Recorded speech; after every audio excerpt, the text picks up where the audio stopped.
నమస్కారం. న కర్మణాన ప్రజాధనేన త్యాగే నైకే అమృతత్వమానశు. అశుహు అంటే ప్రాణములు.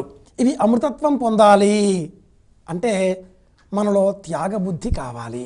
పాపోహం పాపకర్మోహం పాపాత్మాం పాప సంభవాత్ త్రాయిమాం కృపాదేవా శరణాగత వత్సలా అన్యథా శరణం నాస్తి త్వమేవ శరణం మమ తస్మాత్ కారుణ్య భావేన అంటూ స్వామిని మనం ఆశ్రయించి సర్వం శ్రీకృష్ణార్పణమస్తు అంటూ చేతిలో నీళ్లు పోసుకొని స్వామివారి పాదాలపైన సమర్పిస్తున్నాను అనే భావనలతో పళ్ళెంలో విడిచిపెట్టి నమస్కారం చేయడమే ఆత్మసమర్పణ. శ్రవణం, కీర్తనం, విష్ణోస్మరణం, పాదసేవనం, వందనం, అర్చనం, దాస్యం, సఖ్యం, ఆత్మనివేదనం అనబడే నవవిధ భక్తి మార్గాలలో ఈ శరీరం అమృత కలశంగా మాట్లాడాలి, అమృత కలశంగా మారిపోవాలి అంటే మట్టుకు పూజ ఆత్మనివేదనగా ఉండాలి. ఎంతసేపు చేశాం అనేది ప్రాధాన్యతతో కూడుకున్న అంశం కాదు, ప్రాముఖ్యంతో ఉండే అంశము కాదు. ఉండవలసింది ఆంగ్లంలో చెప్పాలి అంటే ఎమోషనల్ అటాచ్మెంట్ అంటాం మనం. పూజా గదిలో రోజంతా కూర్చొని పూజ చేస్తే ఏ ప్రయోజనమూ సిద్ధించదు. మనస్సు ద్వారా స్వామిని మనవాడిగా చేసుకోగలగాలి. ఎక్కడ విశ్లేషణ, ఆలోచన తగ్గుతుందో అక్కడ భక్తి మొదలవుతుంది. ఎక్కడ భక్తి మొదలవుతుందో అక్కడ అర్చనకు ఒక రూపం ఏర్పడుతుంది. ఏది అర్చనగా రూపం దిద్దుకుంటుందో అందులోంచి పుట్టిందే పూజ. ఈ పూజ ఏకోపచారం, రెండు చేతులు జోడించి నమస్కారం చేయడం ఒక ఉపచారం. లం పృథివీ తత్వాత్మనే గంధం పరికల్పయామి. స్వామివారిని సులభంగా పూజ చేసే విధానం ఈరోజు తెలుసుకుందాం. ఆవాహనం, స్నానం, వస్త్రం, పుష్పం, అగరొత్తులు, నైవేద్యం, హారతి, ఆత్మసమర్పణ, ఆ పిమ్మట కృష్ణార్పణం అంటూ నీళ్లు వదిలిపెట్టడం. ఇలా 9 ప్రక్రియలలో 16 ఉపచారాలలో పూజ చేయాలి అంటే ఓ 10-15 నిమిషాలు పట్టవచ్చు.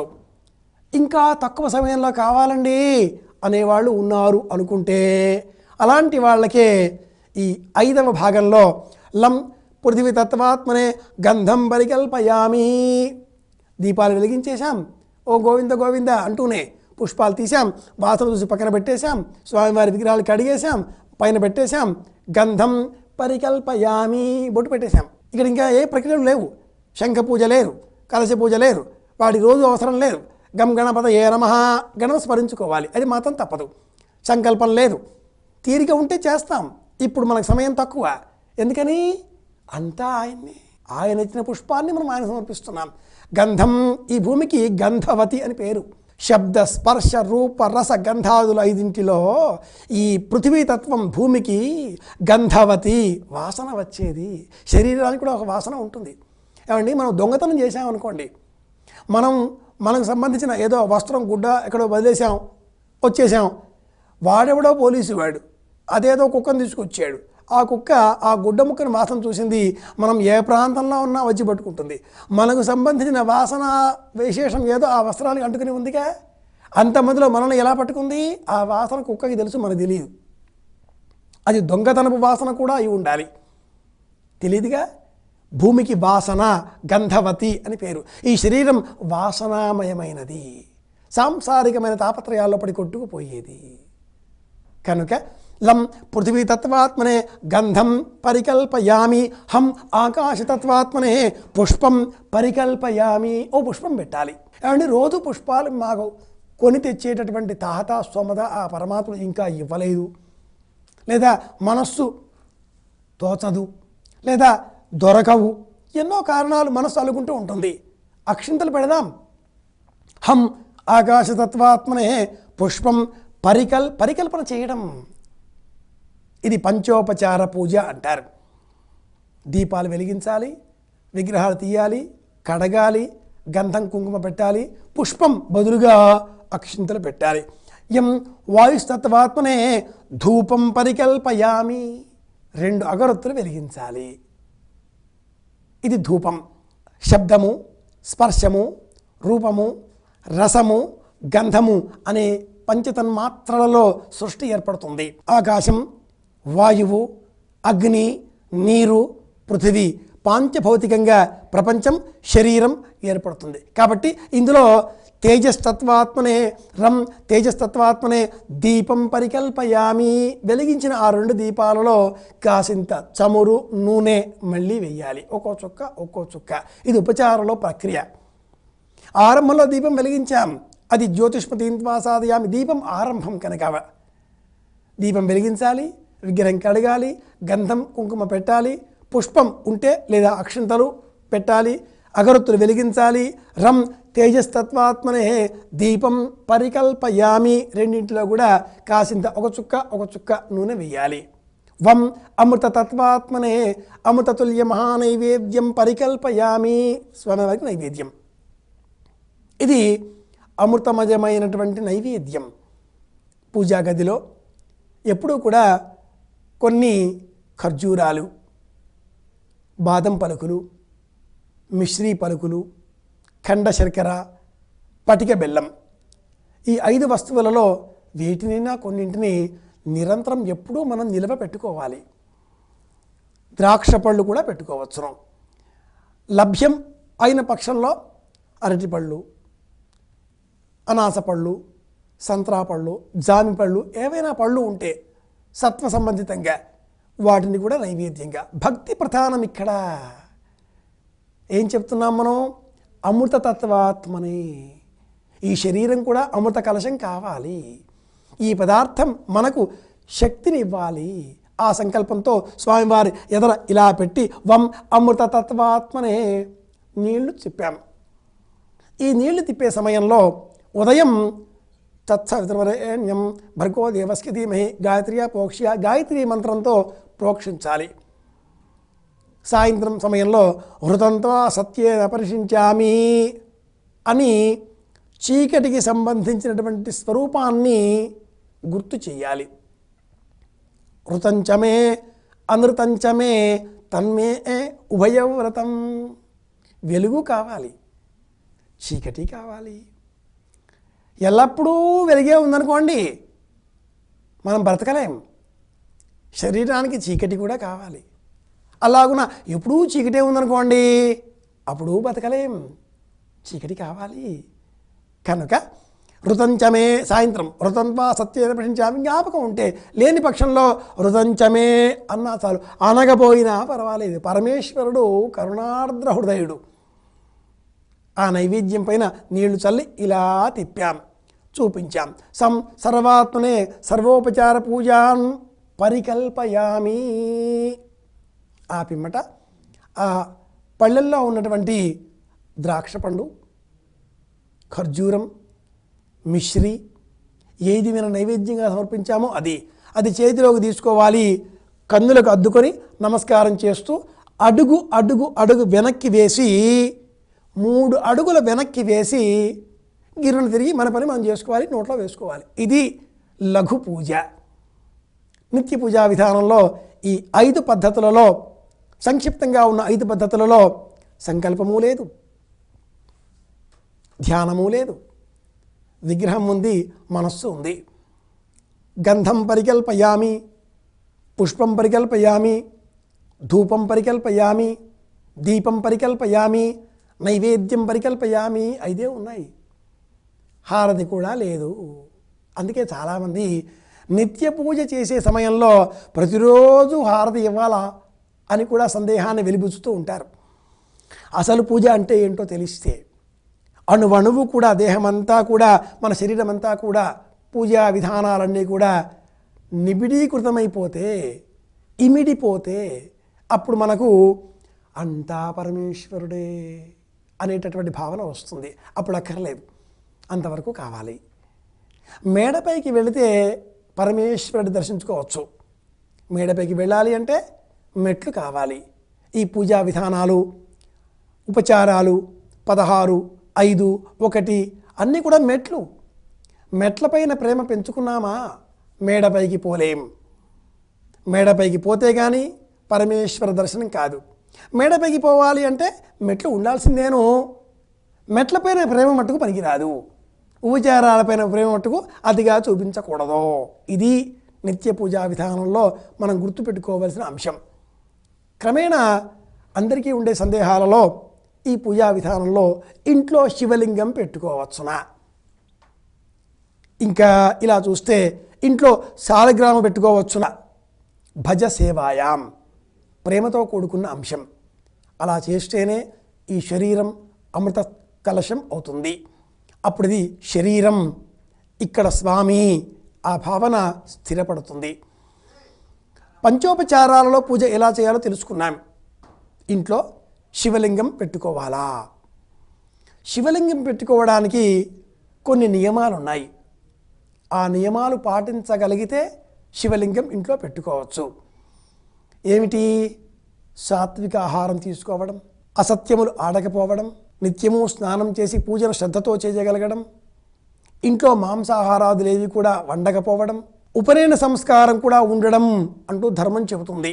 కాల నియమాన్ని అనుసరించి ఉపనయన సంస్కారం అన్ని కులాల వాళ్లకు, ధర్మం 3 కులాల వారికి ప్రత్యేకంగా చెప్పబడినప్పటికీ వర్తమాన కాల పరిస్థితులను అనుసరించి ఇంటిలో శివలింగం పెట్టుకుంటే ఈ నియమాలను తప్పనిసరిగా పాటించాలి. రజస్వల విధానాలలో, మాసిక నియమాలలో ఉన్న స్త్రీలకు వేరుగా కూర్చుండబెట్టగలిగే అవకాశాలు మన ఇంట్లో ఉంటే శివలింగం ఇంట్లో పెట్టుకోవచ్చు.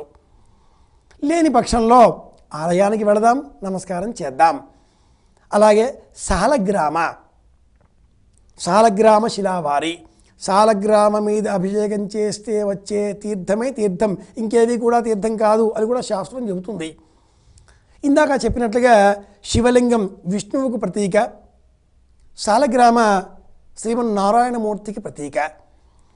ఇంట్లో శుభ్రత, శుచి, బహిష్టు, మాసిక నియమం, ఆశౌచం, శౌచం ఇవన్నీ కూడా పాటించేటటువంటి విధానాలు ఇంట్లో అవకాశంలో ఉంటే తప్పకుండా పెట్టుకోవచ్చు.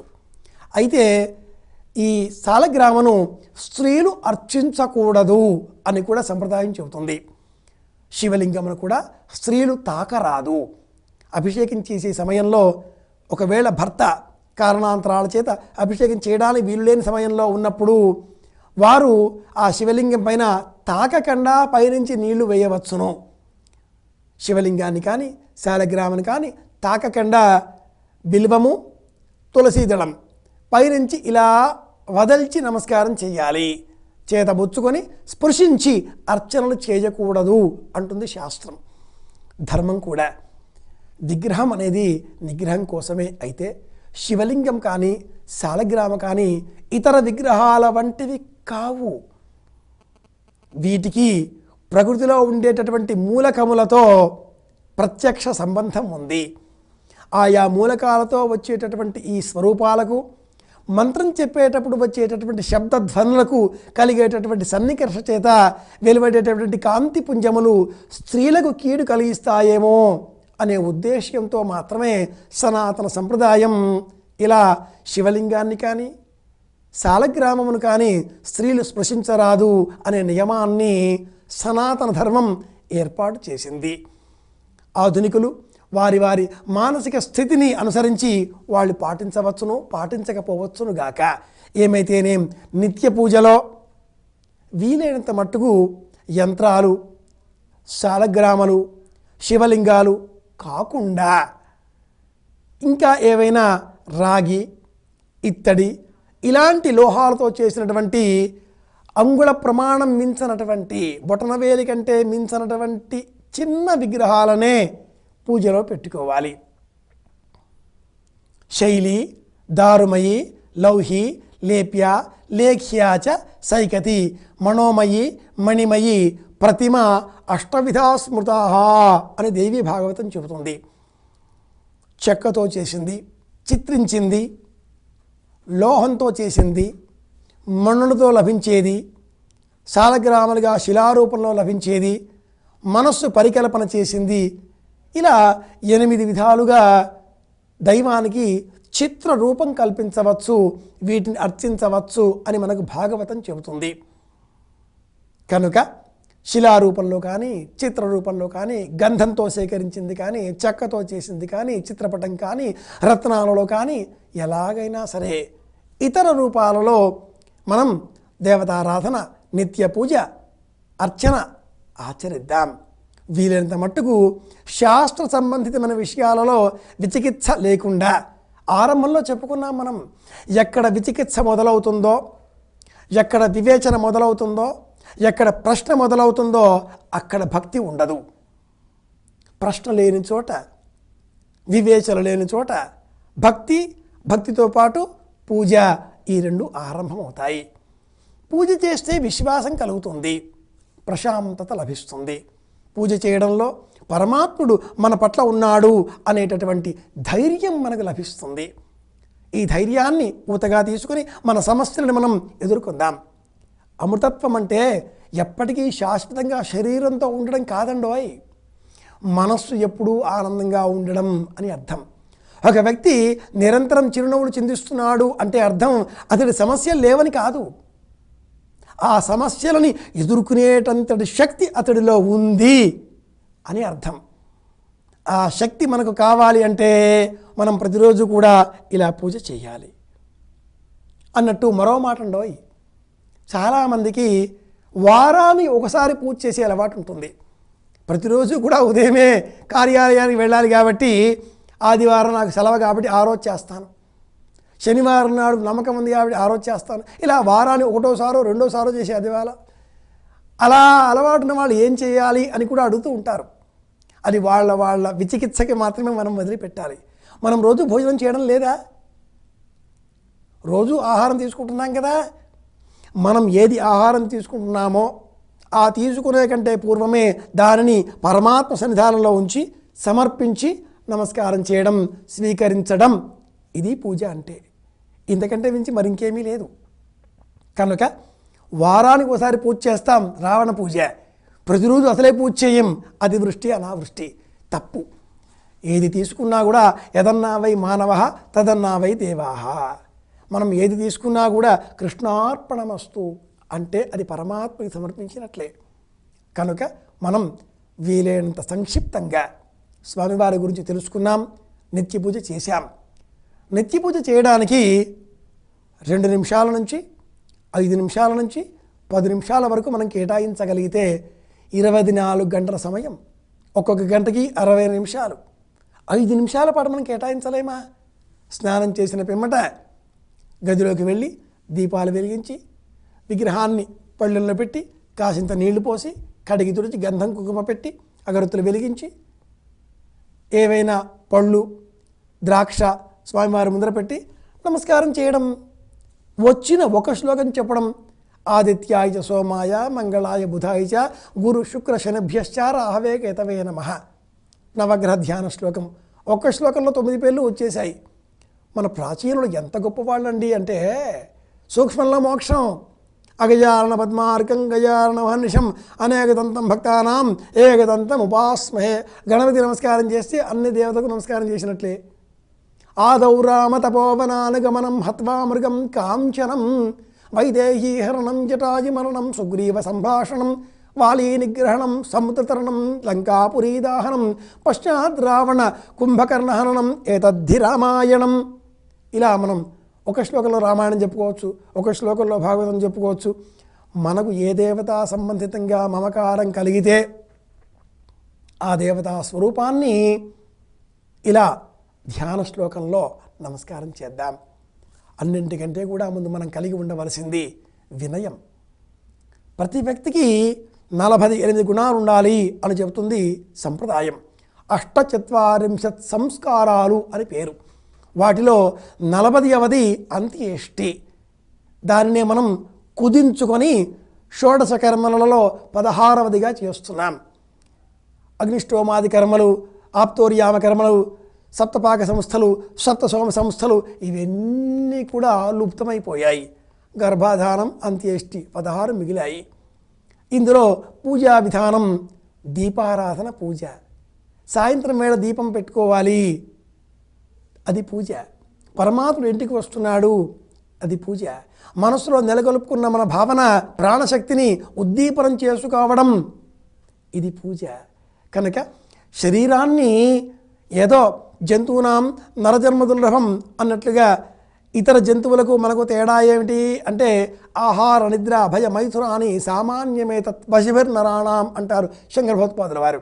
ఆహారం, నిద్ర, భయం, శృంగారం ఈ 4 కూడా జంతువులకు మనకు సమానమే. మరి మనల్ని విడదీసేది ఏమిటి జంతువుల నుంచి? జ్ఞానం హితేషాం అధికో విశేషా. జ్ఞానం కలిగి ఉండడమే. ఈ జ్ఞానం మనం కలిగి ఉండాలి. అజ్ఞానం తొలగిపోవాలి అంటే నిరంతరం ఆ పరమాత్ముడిని పూజ చెయ్యాలి. చివరగా పూజ అంటే విగ్రహం పెట్టి, దీపాలు పెట్టి, అగరొత్తులు పెట్టి, నైవేద్యం పెట్టి ఒక అందంగా ఆహ్లాదకరంగా కనిపించే దృశ్యాన్ని సిద్ధపరచుకోవడంతో పాటుగా మనస్సును అందులో లీనం చెయ్యడం. ఇది తెలిస్తే పూజ సంపూర్ణమవుతుంది. ఇది తెలిస్తే ఆ శరీరం అమృత కలశం అవుతుంది. లేకపోతే గజేంద్రుడు ఏ విధంగానైతే బురదలో పడి కొట్టుకున్నాడో అలా ఉంటుంది. ఆయన అలవైగుంఠపురంబులో నగరులో ఆమూల సౌధంబు దాపల మన్నాంతర వనాంతరాంతఃపుర కాంతోపలోత్పల పర్యంకరమా వినోది. ఇక్కడ ఈ నాగేంద్రుడో ఈ బురదలో ఉన్నాడు. సంసారం అనబడే మొసల చేత బాధింపబడుతున్నాడు. ఈ పట్టు విడదలాలి, ఆయన దిగి రావాలి. నడచి నడచి నడచి నడిచి పైనుంచి కిందికి ఆ స్వామి దిగి రావాలి అంటే మనం స్వామిని పూజ చేద్దాం. మనస్సు ద్వారా స్వామిని పిలవడం ద్వారా, ప్రేమ ద్వారా, భక్తి ద్వారా శరీరాన్ని అమృత కలశంగా మార్చుకోగలుగుతాం. అందరి ఆనందాన్ని కోరుకోగలుగుతాం అని విన్నవిస్తూ శుభమస్తు.